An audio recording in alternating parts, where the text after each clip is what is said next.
On est passé d'un service qui était plutôt un caviste digital, caviste en ligne, à un service de livraison d'épicerie fine, plutôt d'ailleurs, en moins de 20 minutes, de jour comme de nuit.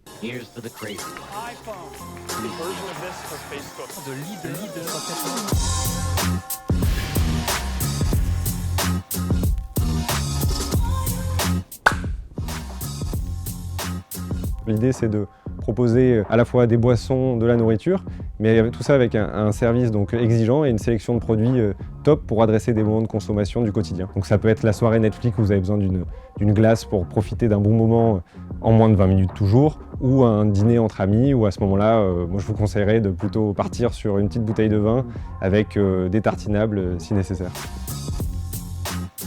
À Paris, en proche banlieue, et on est en train dans les mois qui viennent d'ouvrir des villes de province. Call, en fait, on est un pionnier du modèle des dark stores, c'est-à-dire que depuis 2015, on internalise les stocks. Ce qu'on fait, c'est qu'on a un contrôle de toute la chaîne. On achète des marchandises qu'on revend par le biais d'une application et on les livre en moins de 20 minutes. Donc l'idée, c'est qu'on achète des produits, on les revend et puis il y a une petite partie de la livraison qui est facturée au client pour amener un service le plus qualitatif possible pour de la dégustation et de la consommation immédiate.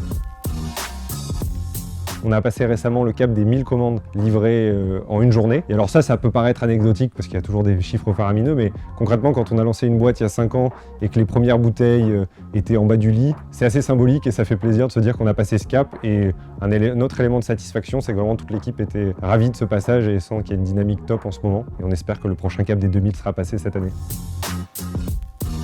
Je pense que ce qui est hyper important, c'est de s'associer. Et tout simplement parce que quand on vit une expérience entrepreneuriale, il y a autant de hauts que de bas. Il y a une forte amplitude des moments de surexcitation et des moments très compliqués. Dans mon cas spécifique, je suis associé avec Pierre Nicolet et ça se passe hyper bien depuis 5 ans. Et je pense que c'est comme ça qu'on va mener une boîte qui va faire un truc assez sympa sur le marché.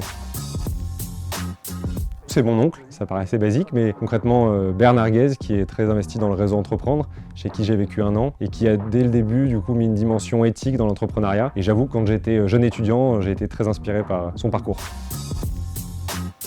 Call maintenant adresse un marché qui est beaucoup plus large que ce qu'il faisait jusqu'à présent, vu qu'on était à une période sur les boissons, qu'on est maintenant sur les courses du quotidien. Et le rêve de croissance, qui n'est pas un rêve, les objectifs de croissance, c'est plutôt de se dire on va passer les 120 millions de chiffre d'affaires d'ici 2025.